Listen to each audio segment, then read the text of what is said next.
A very warm welcome to Africa. Good morning. We are disseminating decentralized news, making headlines across Africa. My name is Aina Raizakoya alongside the beautiful Diana Master. Good morning to you, Aina. Good morning. And good morning to you, Africa. Now, today is Ascension Day, the feast of the Ascension of Jesus Christ, also called Ascension Day, Ascension Thursday, or sometimes Holy Thursday, commemorates the Christian belief of the bodily ascension of Jesus into heaven. Let's take a look at this video on Ascension Day.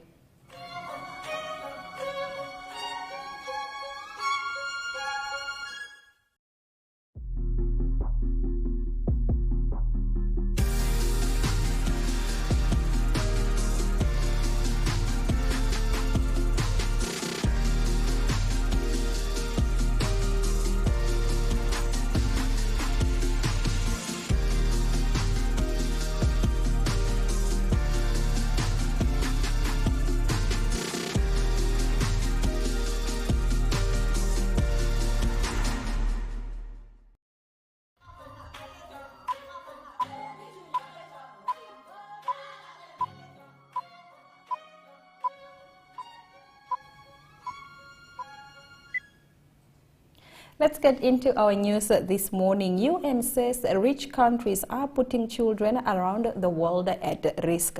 Rich countries are creating unsafe living conditions for children both at home and around the world. A UNICEF report released on Tuesday said calling on states to reduce waste and cut pollution.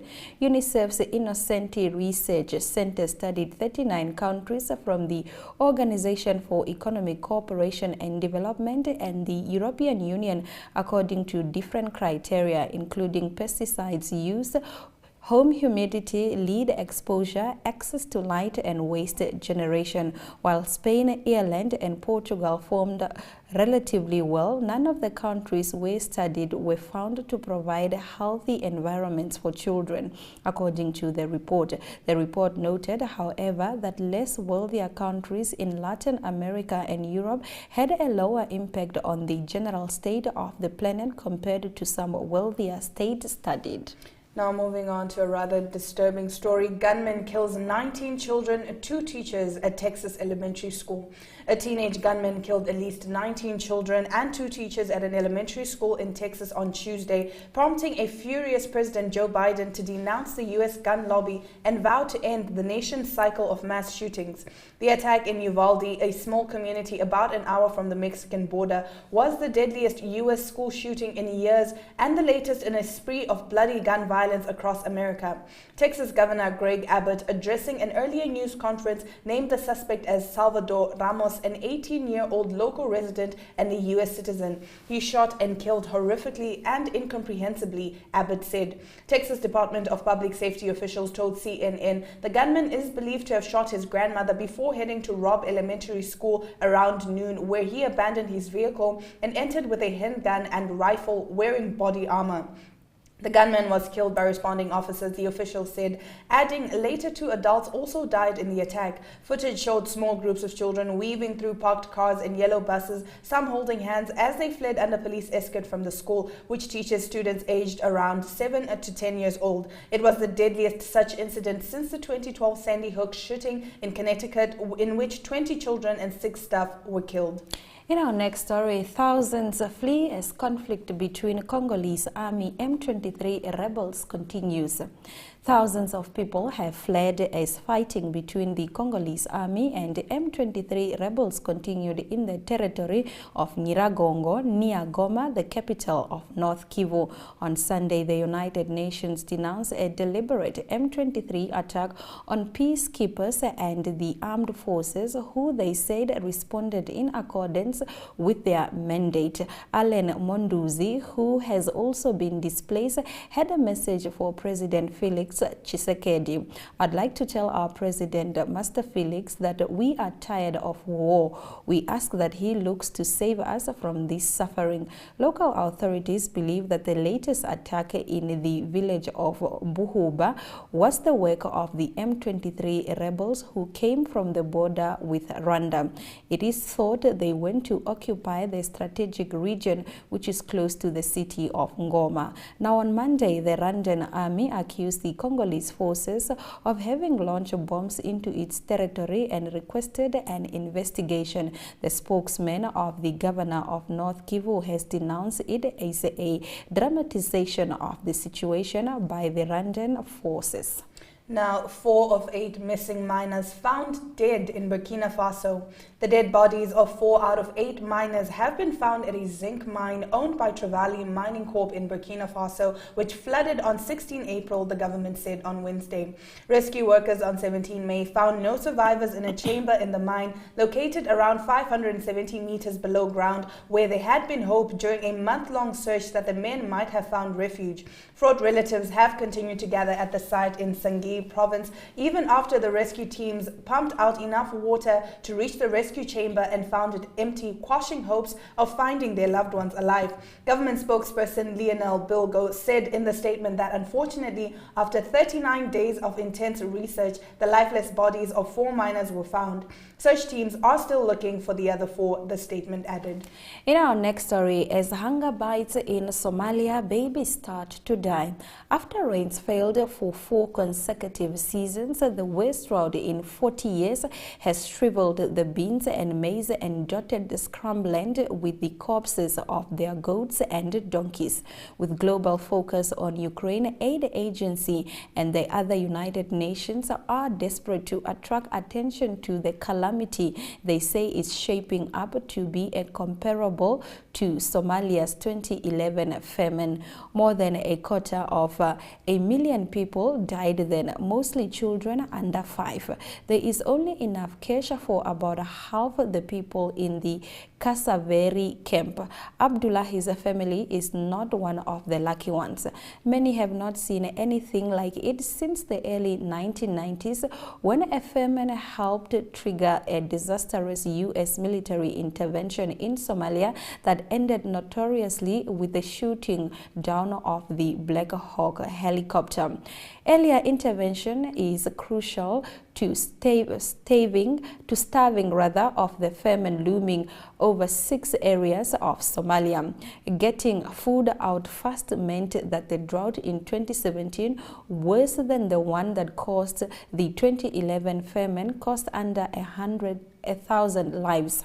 But speed requires cash, and it is in short supply. The UN plans to provide emergency aid is only 15% funded. We'll be right back with more news after the break.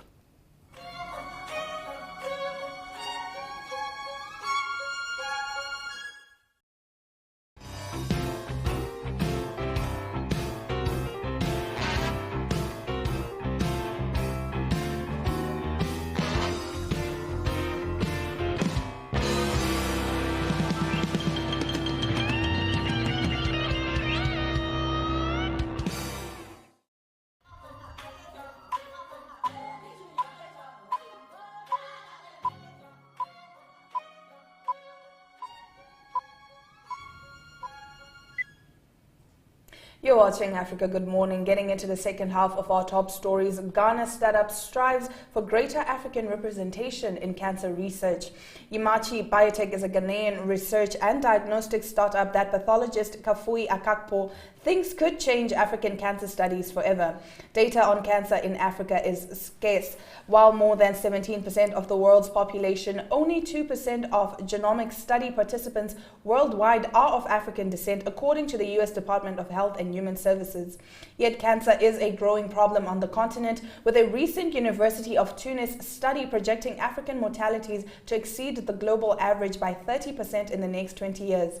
As one of Ghana's only labs equipped for molecular analysis, Bediako's team have tasked themselves with collecting data they believe will advance the development of medicine for cancer patients throughout the continent and diaspora. Eventually, the startup aims to construct a first-of-its-kind genomic archive of cancers in Black black people from around the world. Akakpo is currently working on a study of the various kinds of breast cancer affecting black women, whom studies show are disproportionately affected by the disease. Another will aim to sequence every type of childhood cancer in Ghana. Yimachi also recently launched Ghana's first home testing kit for human papillomavirus, one of the leading causes of cervical cancer. The American Cancer Society estimates more than a third of global cervical cancer deaths occur in Africa. Niger violence sparked new waves of displacement, and this is according to the United Nations.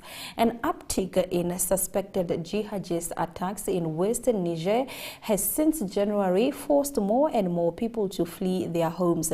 The UN humanitarian agency has said forced displacement has intensified over the first 5 months of 2022 because of escalating violence by non-state actors who attack civilians and security forces. An OCHA statement said on Monday the UN agency counted 136 security incidents from January to April this year compared to 93 during the same period last year. From May the 1st to 19, 43 civilians were killed and 22 more abducted in the Torodi, Tera and Gotv departments in the Tillaberi region bordering Burkina Faso and Mali, it said. Since the start of April this year, more than 34,700 people or more than 5,000 households living in Tillaberi were forced to move to settle in safer areas. It added, Niger, which is the world's poorest country by the benchmark of the UN's Human Development Index, is facing jihadist insurgency both on its western border with Mali and Burkina Faso and on its southeastern frontier with Nigeria. Now, in our next story, Africa objects to U.S. push to reform health rules at WHO Assembly. African countries raised an objection on Tuesday to a U.S.-led proposal to reform the international health regulations, a move delegates say might prevent passage at the World Health Organization's annual assembly.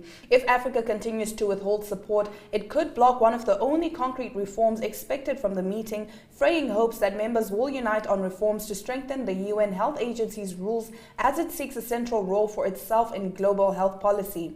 The IHR set out WHO members' legally binding obligations around outbreaks. The United States has proposed 13 IHR reforms which seek to authorize the deployment of expert teams to contamination sites and the creation of a new compliance committee to monitor implementation of the rules. Diplomats said that African objectives may be a strategy to seek concessions on vaccine and drug sharing from wealthier countries who were seen to be hoarding supplies during COVID-19. Monkeypox cases detected in 3 more countries for the first time. The United Arab Emirates has become the first Gulf state to record a case of monkeypox. The Czech Republic and Slovenia also reported their first cases on Tuesday, joining 18 other countries to detect the virus outside its usual Africa base. That number is expected to rise further still, but experts say the overall risk to the general population remains low. Outbreak of the virus have been found in Europe, Australia and America. The symptoms often include a fever and a rash, but the infection is usually mild. In the UAE, health officials denounced a case and has been detected in a traveler who had recently visited West Africa and is now receiving medical treatment. Authorities there say they are fully prepared to handle any outbreak, adding that earlier surveillance protocols for detecting the disease were in place. The World Health Organization says the virus can be contained with the right response in countries outside of Africa where it is not usually detected. Now, in an exclusive, China seeks Pacific Islands Policing Security Cooperation.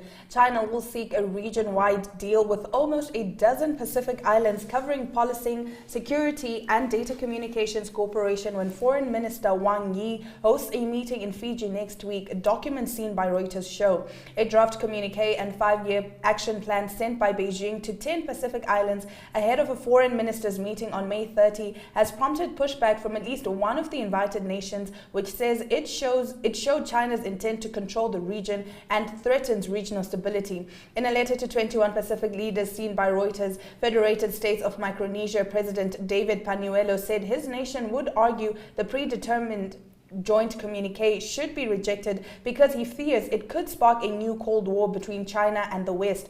Wang will visit 8 Pacific Island nations that China holds diplomatic ties with between May 26th and June 4th. All right, and those have been our stories. We'll be right back with more news after the break.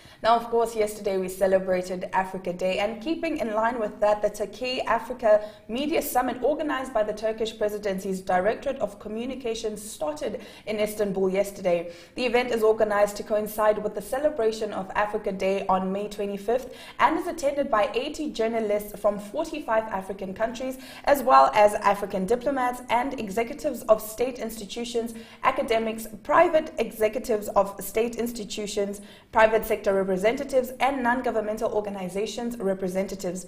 The challenges journalism is facing in the wake of the pandemic and the impact of digital transformation on this important pillar of democracy are under discussion. Ronel Rademeyer interviewed AMB Murat Karagöz of the Turkish Ministry of Foreign Affairs on Turkish-African relations and the importance of this event. Let's take a look at this video.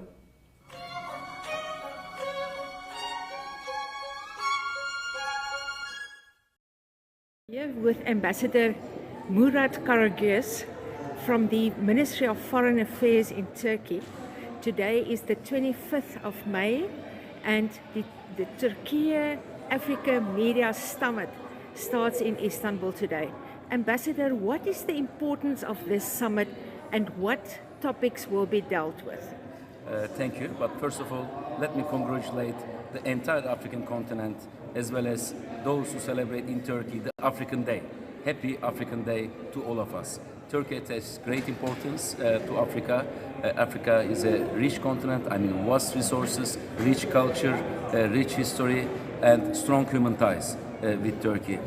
Recently, as you know that, in last December, we conducted the third Turkey-Africa Partnership Summit, which was held with record participation all over the continent. 38 African countries were represented in there.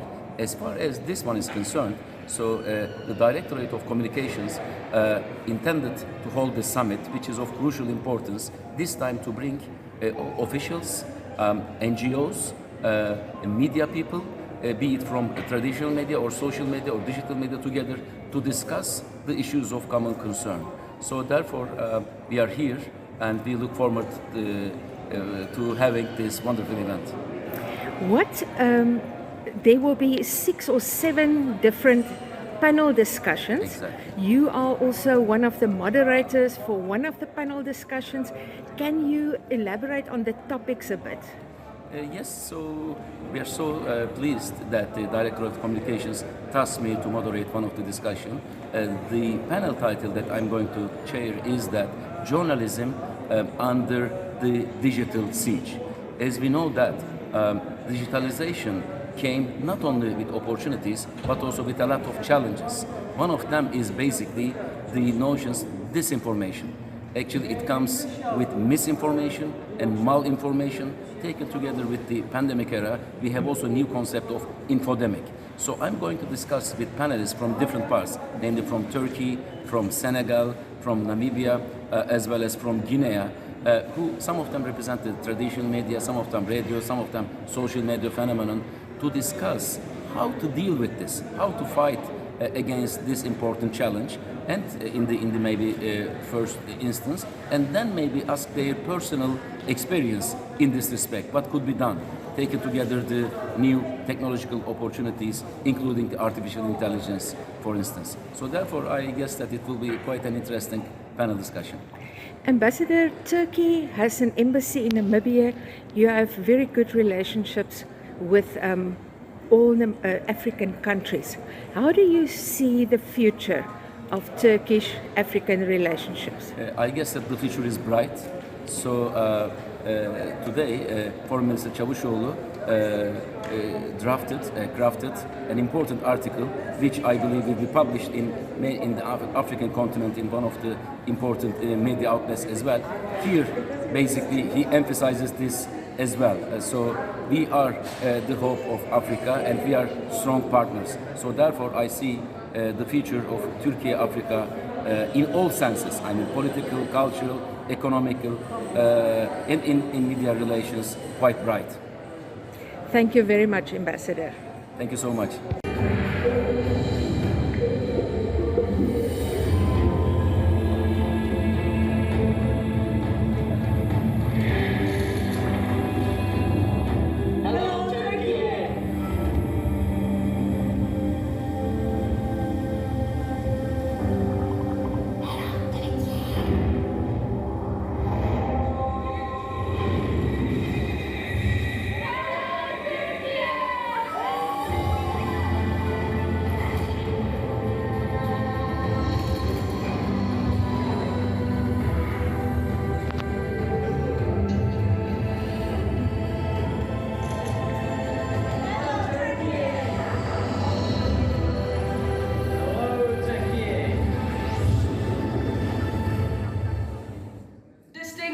Ladies and gentlemen of the press, civil society, non-governmental organizations, and members of the diplomatic corps, welcome to the Turkey Africa Media Summit 2022. Please, a round of applause. Thank you for coming.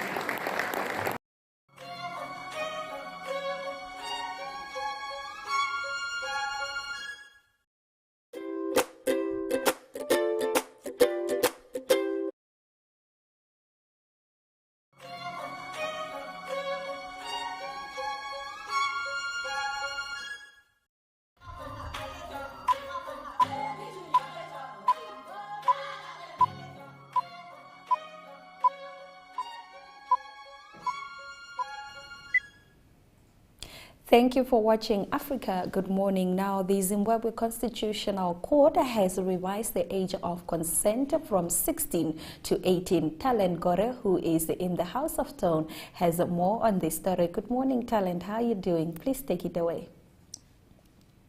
Good morning, Aina. Africa, good morning. So the Constitutional Court on Tuesday raised the age of sexual consent from 16 to 18. Well, this ruling follows an application by two Harare women who were seeking to nullify the age of consent set at 16, saying that it violates the rights and protection of girls in terms of the Constitution, which sets the legal age of marriage at 18. So the Court handed down the judgment, holding that the age of sexual consent is now 18 years of marriage and not 16, and that no one may marry a child who is below 18. So the man in the picture is Tendai Biti, who is a lawyer who was actually representing these women in court. So the women also argued that 16 years as the age of consent was indirectly discriminating against girls based on their gender, compromising their health, education, human dignity, and best interests. They argued that raising the age of consent to 18 would at least deter, especially older men, from engaging in relationships with girls under the age of 18. So apparently in 2016, the Court also outlawed child marriages and struck off the statute's section 22 subsection 1 of the Marriage Act, which for decades had allowed children under the age of 16 to formally get married. So you find out that the age of sexual consent was 16 and the legal age of marriage was actually 18 in Zimbabwe. So now that the Constitutional Court has raised the age of sexual consent to 18. Lawyers and lawmakers and everyone else in the country saying that at least this now gives room and gives a leeway and a way forward for people to try and eradicate early child marriages in the country. Exactly. All right, in our next story, hundreds of teachers are set to appear before disciplinary hearings this week for failing to report for duty when schools opened this year. Please update us on this. So if you remember very well, I have been giving an update on the situation in the country in the education sector. So apparently when schools opened for the first time in 2022 in February, most teachers were not reporting for duty.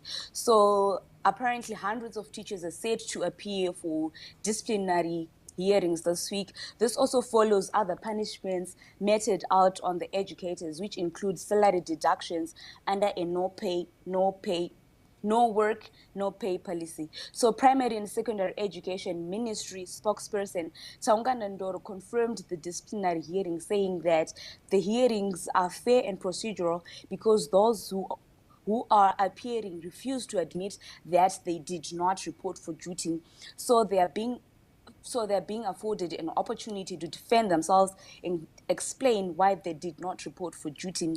And he also said that they continue to engage teachers to try and have a way forward on what to be done in terms of their salary increment, because teachers, they don't report for duty. Every time schools open in the country, they do not report for duty, citing that they are not getting enough salaries. So they want their salaries increased, or they want their salaries to be pegged at the ones that they were getting in 2017. Apparently at that time they were getting 540 United States dollars. So at the moment they are getting about 100 to 200 US dollars pegged at the Zimbabwean dollar. So they're saying that they want their salaries to be pegged as the ones that they were getting in 2017. All right, now Talent, moving on. Zimbabwe has been banned from participating in the 2023 AFCON qualifier. Why is that? So Zimbabwe was banned by FIFA from participating in the AFCON qualifiers. Apparently, they were banned because of the governmental interference in the running of the game. So Zimbabwe and Kenya will not take part in the 2023 Africa Cup of Nations, the Confederation of African Football has announced. Both nations are unable to contest next month qualifiers because of their ongoing bans from international football handed out by FIFA because of governmental interference in the running of the game. So the pair needed their bans lifted 2 weeks before their First Nations Cup qualifiers to be able to take part in the 2023 qualifying campaign.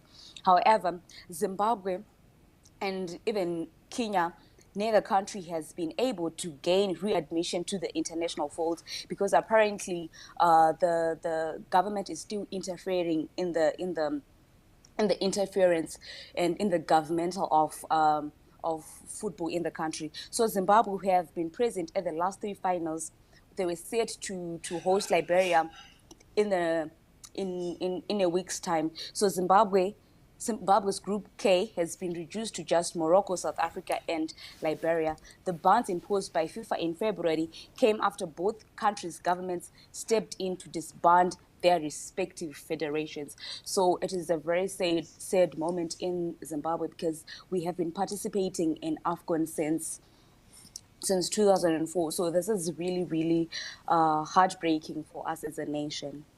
All right, Talent, thank you very much for bringing us those stories. So stay well and happy Thursday. You're welcome, and thank you very much for having me. All right, that has been Talent Gore from the House of Stone bringing us a news update on what is happening on the ground. Now let's have a look at our weather predictions in Southern Africa.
As always, you can trust Africa Good Morning to take you on a trip. And right now we're heading over to Botswana, where we speak to Masego Mohwasa, our correspondent, to give us the pertinent stories on the ground in Botswana. Good morning, Masego. Good morning, Africa, and good morning to you beautiful ladies in studio. Good morning to you too, beautiful lady. Starting off, government about to kickstart construction of North-South Carrier Water Project. Can you tell us more on this? Yes, the newly commissioned Lobatse Mokgojo water supply pipeline, which is set to reduce water supply deficit for Good Hope and surrounding areas, has been commissioned. Deputy Permanent Secretary in the Ministry of Lands and Housing, Nchizi Molawa, says the newly commissioned Lobatse Mokgojo water supply pipeline has will reduce the water supply deficit for the Good Hope cluster from just over 3 million liters to about 1 million liters per day. Speaking in an interview with myself, just last week, just after the commissioning of the pipeline and associated works in Mokgojo village, Malawa said just at the end of last year, water supply to the village stood around 2 million liters per day against a total demand of just over 5 million liters per day. He said currently water supply to the cluster stands at 4 million liters per day. The 65 million project is expected to improve water supply situation to areas in the south of Lobatse. All right, now in Botswana, activists are saying no to discrimination of the LGBTQ plus community. Tell us about this. Yes, local gay rights activists are decrying the discrimination against LGBTQI persons. Some gay rights activists have claimed that lesbian, gay, bisexual, transgender, or queer identifying persons have been threatened and discriminated against after making submissions to the ongoing consultative meetings on the review of the Constitution. Speaking at an event to observe the International Day Against Homophobia and Transphobia, head of advocacy at Legabibo, Ken Youngman, said an LGBTQI person was recently threatened by the employer for advocating for gay rights at a meeting in Khanti. Many residents across the country continue to speak out against homosexuality, despite the Maruping Dibutelo Commission of Inquiry and ruling. Many have rejected the decision of the Court of Appeal to decriminalize same-sex conduct under Section 164 and 165 of the Penal Code. All right. Now, of course, we understand the late Fairgrounds Holdings CEO murder trial is underway. What is the latest on this? Yes, this was a very, very big issue in Botswana when it happened because we pride ourselves in being a safe country. However, Mike Muntiwa, being the big person that he is, drew a lot of media attention. Former Fairgrounds Holdings CEO Mike Muntiwa's murder trial is underway. Former Fairgrounds Holdings Chief Executive Officer Mike Muntiwa's murder trial continues just before Justice Zain Kebonang, after starting at the beginning of this month. Muntiwa was gunned down in 2015 at his house in Block 6 in Gaborone. Muntiwa's lawyer, Modise David, is allegedly the last person to see the deceased and is accused of having a role in his killing for over 250,000 pula, which was in a trust account. When giving evidence in chief, Botswana Defence Force personnel Captain Stanley Tsolope told the court that as a neighbor, he heard some gunshots and later found the deceased with a shot along the neck towards his head. The state has lined up 29 witnesses to testify in the matter.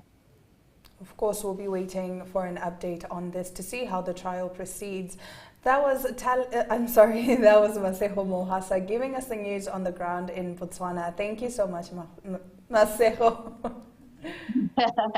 It's okay, tongue twister today. But yes, thank you so much for having me and enjoy the rest of your day. Same to you. Now, Zimbabwe will this week press a drive to legalize the ivory trade. More on this right after the break when we return with our economic news.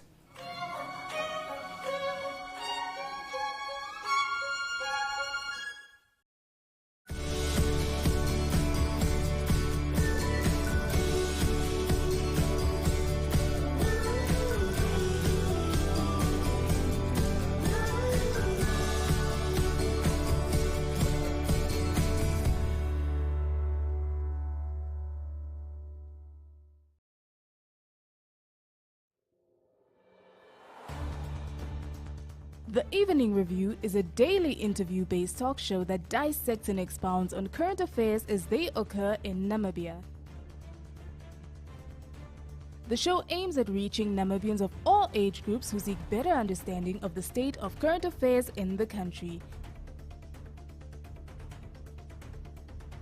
This show is broadcasted on NTV, 1up2.com and cross-shared on the following Facebook platforms: Namibian Sun and Namibia Media Holdings.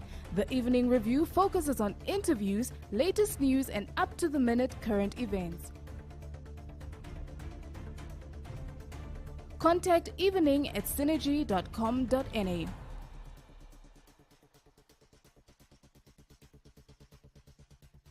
Evening Review, unpacking today's pertinent issues.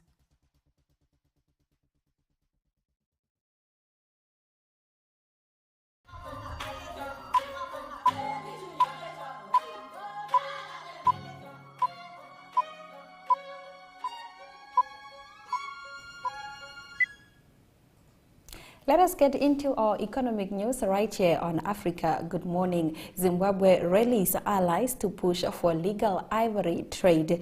Zimbabwe will this week press a drive to legalize the ivory trade, inviting officials from 15 nations to meet in a national park that's a beacon of success in protecting elephants. Zimbabwe and its neighbors in the southern Africa have seen their elephant herds thrive in recent years and are now home to about 70% of the continent's elephant.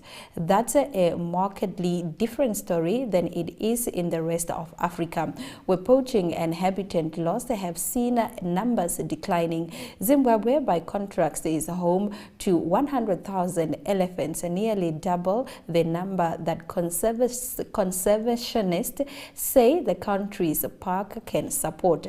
Zimbabwe and other countries with larger herds say they are left protecting vast stockpiles of ivory they can't sell to raise funds for either conservation work or to support communities affected by the growing number of elephants. Zimbabwe last week urged European ambassador to allow a one-off sale of 600 million worth of elephant ivory kept in a warehouse outside central Harare. Now moving over to Nigeria. Nigeria's central bank surprises with a rate hike and cites inflation. Nigeria's central bank on Tuesday raised the benchmark interest rate by 150 basis points to 13%, its first hike in more than 2 years to combat rising inflation, sending markets tumbling. The move surprised analysts and traders who expected the Monetary Policy Committee to keep the rate on hold. But Governor Godwin Emefiele told a news briefing that the rate hike was necessary to tame inflation, which quickened to 16.82% in April, its highest in 8 months amid a fragile economic recovery. 6 members of the MPC voted to increase the main lending rate by 150 basis points, 4 of them by 100 basis points and 1 by 50 basis points. It was the biggest rate hike since July 2016 when the central bank increased rates by 200 basis points. Food and energy prices are rising in Africa's most populous country after Russia's invasion of Ukraine pushed up oil prices and disrupted supplies of commodities like corn and wheat. The rate hike sent the yield on Nigeria's longest 30-year bond soaring 75 basis points to 13.8%. Overnight lending rates climbed 200 basis points to 14%, while the main share index fell to a 2-week low. The central bank governor, who ended his presidential ambition on Monday, said the economy was expected to expand 3.25% this year, lower than the federal government's projection of 4.2% growth. Mining giant Glencore pleads guilty to Africa bribery. A subsidiary of the mining and commodities trading giant Glencore has pleaded guilty to 7 counts of bribery in a London court. The firm also said it will pay more than $1 billion to resolve similar claims with the US and Brazil. The UK Serious Fraud Office said it had exposed profit-driven bribery and corruption across Glencore Energy UK's oil operation in 5 African nations. The firm will find how much it must pay in fines at the sentencing in June. Glencore's chairman said unacceptable practices have taken place in relation to the bribery charges it pleaded guilty to at the Westminster Magistrate Court on Tuesday.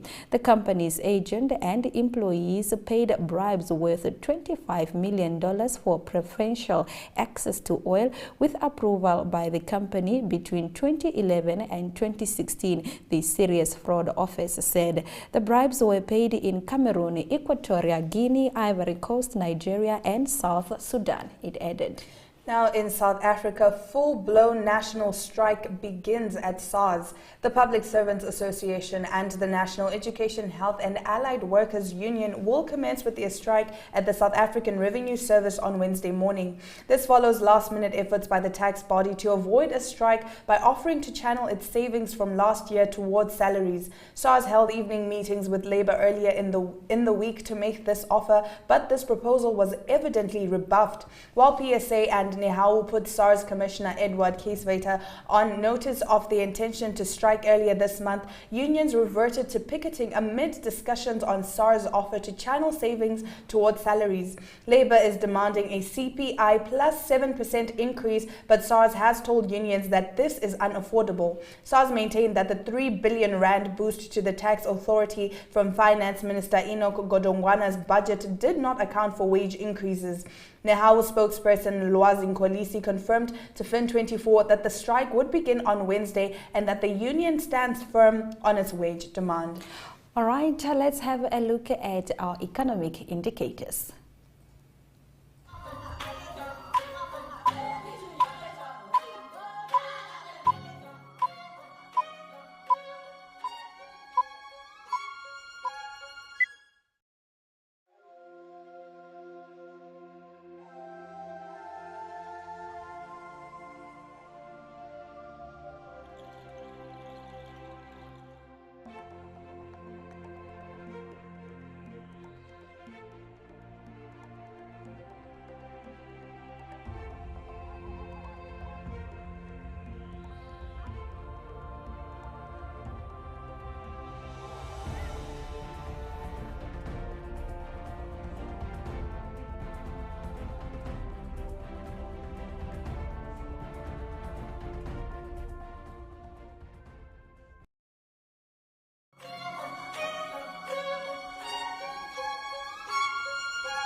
Careers Bistro focuses on the movers and shakers in the corporate world.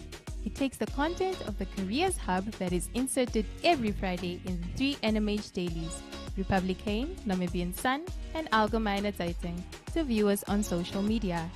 This show is broadcasted on NTV, oneup2.com, and cross-shared on the following Facebook platforms: Careers Hub, The Republicane, Algemeine Zeitung, Namibian Sun, and Namibia Media Holdings.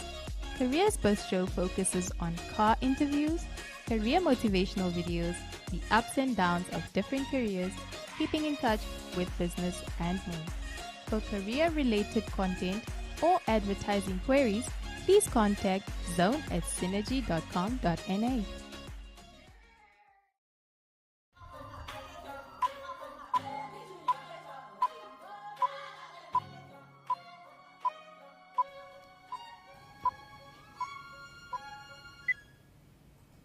You're still watching Africa Good Morning, and now we move on over to our sports news with Ari Hochad.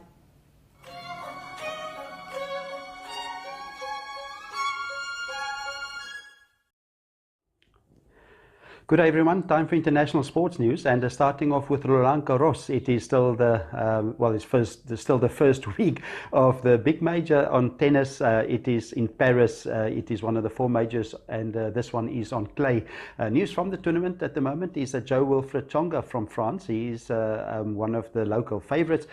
He retired after losing in the first round, and that was a sad end for him. But he had a illustrious career.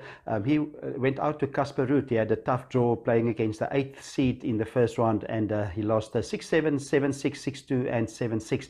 So he gave it a good fight. So we tip our hat to Jo-Wilfried Tsonga of France that retired after losing in Paris.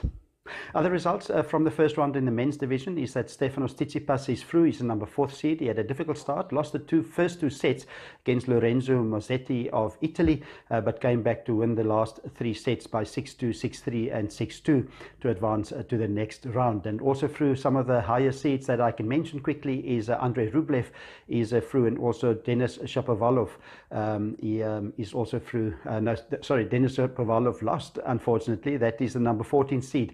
Denis Shapovalov lost to Denmark's. That was Holger Rune. He lost to him, and so it is Shapovalov of Canada out of the tournament. In the women's section, it is Jessica Pegula of the USA that's through. She's the number 11 seed. A better day for the women. After on day one, there was a few highly seeded, the second seed that went out, and also the defending champion. But Jessica Pegula of the USA, she's through to the next round, beat Wang Qihang of China 6-2, 6-4, and also Paula Badosa, the number 3 seed, also through to the next round. She beat Fiona Ferris 6-2 and 6-love. Karolina Pliskova also through to the next round, and she's number 8 seed, and then number 9 seed also Danielle Collins of the USA also through to the next round. On to some cycling news. It is the Giro d'Italia that's taking place at the moment, still very grueling into the hills, and it was the 16 states that we can report on, and it was won by Jan Hurt. He's from the Czech Republic. It was a tough climbs, lots of tough climbs in the race, the 16th stage. He won in 5 hours, 40 minutes and 45 seconds, a very long stage indeed. And second, just 7 seconds behind him was Thomas Arensman, and then in third position was Jay Hindley, 1 minute and 24 seconds behind Hurt. It was Jay Hindley with his third position that moved up into the very close to the leaders in the general classification. He is just 3 seconds behind the leader Richard Carapes, and the third position in the general classifications at the moment is Joao Almeida. He's 44 seconds behind Carapes. Now we continue international sport with the boxing news, and it is Mexican Saul Canelo Alvarez that announced that he will box again in September. He recently went up into the to a higher weight division in the light heavyweights, but he lost to Dmitry Bivol, only his second loss in 61 fights. But it was announced that on the 17th of September he will box again against Gennady Golovkin, and it is a trilogy. They thought they had a fight in 2017 and 2018, and it will be the third fight between Golovkin and Saul Alvarez.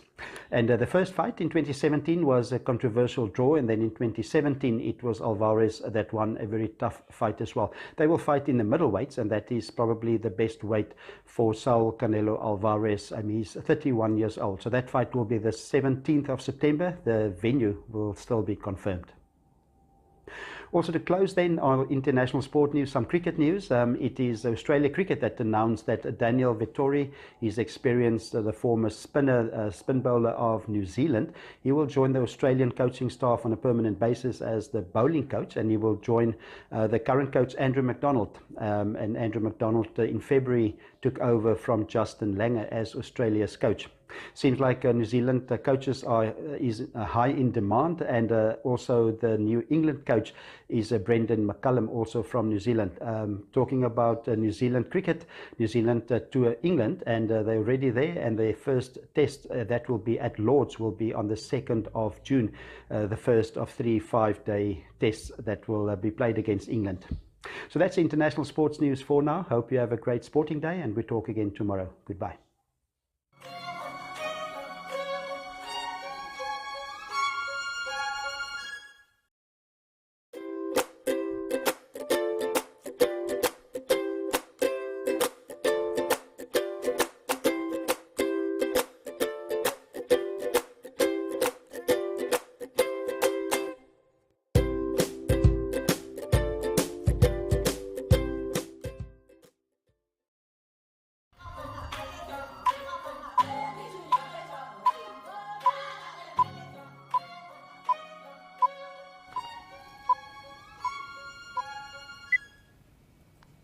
Thank you for staying with Africa Good Morning. As they say, all good things must come to an end. But before we sign off, let's take a look at the highlights from today's broadcast.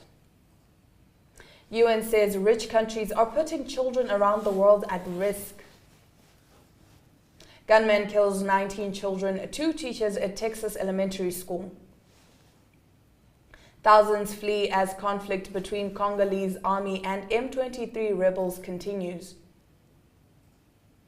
4 of 8 missing miners found dead in Burkina Faso. As hunger bites in Somalia, babies start to die. Zimbabwe rallies allies to push for legal ivory trade. And those have been our stories. Thank you very much for watching our show this morning. Please do remember, we welcome your remarks regarding our show. You can post them on our Twitter and Facebook pages. That is at Africa Good Morning. Also visit our website.